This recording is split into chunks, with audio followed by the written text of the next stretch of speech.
नमस्कार, मैं शालिनी आप सभी श्रोताओं के साथ रेडियो महातारी एफएम 90.0 की ओर से हमारे बीच एक मैम उपस्थित हैं, उनका हार्दिक अभिनंदन अभिवादन करती हूँ।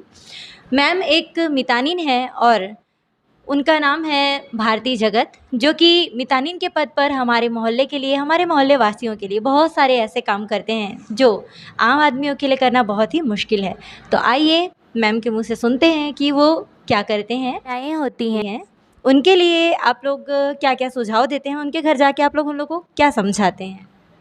हम लोग गर्भवती महिलाओं के यहाँ जाते हैं और बोलते हैं कि पूरे 9 महीना तक उन लोगों का ख्याल रखते हैं और अच्छा खाना, अच्छा स्वास्थ्य, अच्छा आराम, नींद अच्छा लेना, आराम अच्छा से करना और पूरा 9 महीना तक हम लोग उनकी देखभाल करते हैं।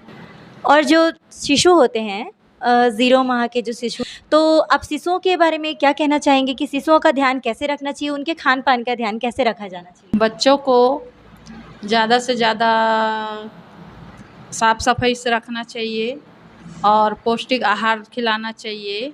6 महीना के बाद से पौष्टिक आहार देना चालू करना चाहिए और 6 महीना तक केवल माँ का दूध ही पिलाना चाहिए। दूध के अलावा ना पानी पिलाना चाहिए और ना कुछ और नहीं देना चाहिए। और जैसे कि पूरा टीका लगाना चाहिए। 1.5 साल तक के आता है पूरा टीका लगना चाहिए। जैसे मैडम आपने बच्चों को 6 माह तक माँ का स्तनपाती दूध ही देना चाहिए। माँ के दूध के अलावा 6 महीने तक बच्चों को कुछ भी नहीं देना चाहिए। लेकिन जैसे अभी का जो जनरेशन है, अभी के जनरेशन के हिसाब से कुछ माँ हैं जो अपना जो पर्सनैलिटी जो फिटिंग है, उसको ना बिगाड़ने के लिए मतलब बच्चों को डिब्बे का दूध भी पिलाते हैं। तो क्या ये करना सही रहता है उनके लिए? ये गलत रहता है हमारे हिसाब से तो भाई। जी, तो मैं यही कहना चाहती हूँ कि जैसे जो माँ हैं, वो अपने अच्छाई के लिए बच्चों के साथ कुछ बुरा कर रहे हैं। मतलब ये कि उनको डब्बे का दूध नहीं पिलाना चाहिए, लेकिन वो पिलाते हैं। तो आप उनके लिए क्या सुझाव देना चाहेंगे कि उनको ऐसा क्यों नहीं करना चाहिए? मैं ये सुझाव देना चाहूँगी कि उनको कभी भी डब्बे का दूध 6 महीना तक के इस्तेमाल नहीं करना चाहिए, अपना ही दूध पिलाना चाहिए।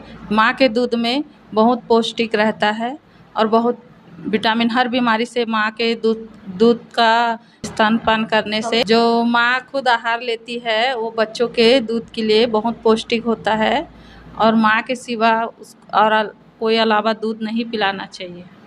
जी, अच्छा है।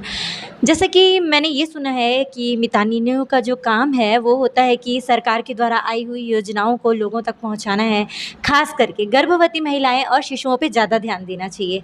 तो अभी तक ऐसी कौन-कौन सी योजनाएं हैं जो आपके समय काल में मतलब जब से आप मितानिन बनी हैं, तब से लेके अब तक आपने कितनी सरकार की योजनाओं को महिलाओं तक और शिशुओं तक पहुँचाया है? हम लोग अभी जब से हम लोग बने हैं, हम लोग 2020 में बने हैं, तो हम लोग मातृ वंदना योजना की जानकारी दिए हैं सबको। जैसे जो नवजात शिशु होते हैं, नवजात शिशुओं के लिए जैसे उनको सुलाने का भी एक तरीका होता है कि जैसे आप लोग बताते होंगे जो माँ हैं, उनको आप लोग समझाते होंगे कि बच्चों को ऐसे सुलाना चाहिए, दूध पिलाने के बाद उसको कैसे पकड़ना चाहिए और कैसे पकड़ने से उसका जो दूध है वो पाचन होगा। आप थोड़ा हमारे श्रोताओं को बताइए कि माताओं को क्या करना चाहिए? बच्चे को दूध पिलाने के बाद में कंधे पे रखना चाहिए, पीठ को थपथपाना चाहिए ताकि बच्चे का दूध पचे और बच्चा ढकार ले सके। और मेरा एक और क्वेश्चन रहेगा आपसे, और वो क्वेश्चन ये है कि जैसे आपके मोहल्ले में कोई महिला गर्भवती है, तो जो वो महिला गर्भवती है तो उसका जब डेट आता है प्रसव का, तो आप लोगों को तो बताती होगी कि पेट में दर्द हो रहा है या फिर जो भी है, तो आप लोग उस वक़्त पे क्या करते हैं? हम लोग उस वक्त पे उनको एम्बुलेंस बुला के सरकारी हॉस्पिटल में लेके जाते हैं, फिर जांच करवाते हैं और पूरा जांच वाच करवाने के बाद अगर प्रसव का समय हो गया है तो हम लोग एडमिट करवाते हैं। फिर उनके साथ में पूरा बच्चा जब तक के डिलीवरी नहीं होता उनके साथ रहते हैं और पूरे बच्चे को उनकी माता का दूध पिला के हम लोग घर वापस आते हैं। चलिए, बहुत खूब, बहुत अच्छी जानकारी दी आपने। मेरा एक और क्वेश्चन रहेगा आपसे, और वो क्वेश्चन ये है कि जैसे कोई गवर्नमेंट एम्प्लॉयी होता है, जैसे कोई डॉक्टर है, कोई टीचर है, तो वो बेचारा अपने समय अवधि जो होता है उससे काम करते हैं। सुबह 10 बजे जाते हैं, शाम को 4 बजे आते हैं। डॉक्टरों का भी कुछ अपना समय होता है। तो क्या आप लोग जो काम करते हैं, जो मितानिन का काम करते हैं, क्या उस काम में भी कोई समय सीमा होती है? समय सीमा तो बिल्कुल नहीं है हमारे में। ये हम लोग निःशुल्क सेवा करते हैं और इस पे हम लोग को जो राशि भी नहीं के बराबर मिलता है। हम लोग सेवा भाव से ये काम करते हैं और हमारा कोई टाइम टेबल नहीं है। जी, बहुत अच्छी। जैसा कि आप लोगों ने अभी सुना है, मैम ने बताया है कि उनका कोई समय अवधि नहीं होता है काम करने का। अगर 24 घंटे में अगर रात के 12 बजे फ़ोन आ जाता है कि इस महिला का डिलीवरी होने वाला है, उसके पेट में दर्द है, तो बेचारों को अपना नींद छोड़कर उनके पास जाना पड़ता है, उनका ख़्याल रखना पड़ता है, उनके साथ हॉस्पिटल में रहना पड़ता है। इसलिए नहीं कहा गया है कि मितानिन, मितानिन होती है। मितानिन का शब्द छत्तीसगढ़ी में एक मित्र होता है।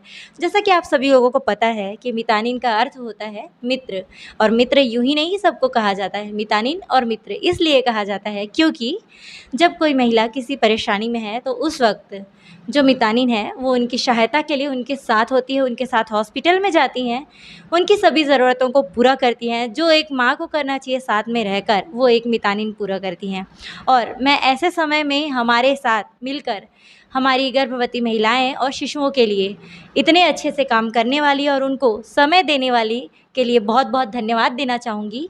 और मैडम का मैं बहुत धन्यवाद देना चाहूँगी कि रेडियो महातारी FM 90.0 के जितने श्रोतागण हैं, और श्रोताओं में खास करके जो महिलाएं हैं, जो शिशुएं हैं, शिशुओं की माताओं को और महिलाओं को हमारे बीच इतनी अच्छी जानकारी देने के लिए मैं मैडम का बहुत बहुत आभार और बहुत बहुत धन्यवाद व्यक्त करती हूँ। धन्यवाद मैडम।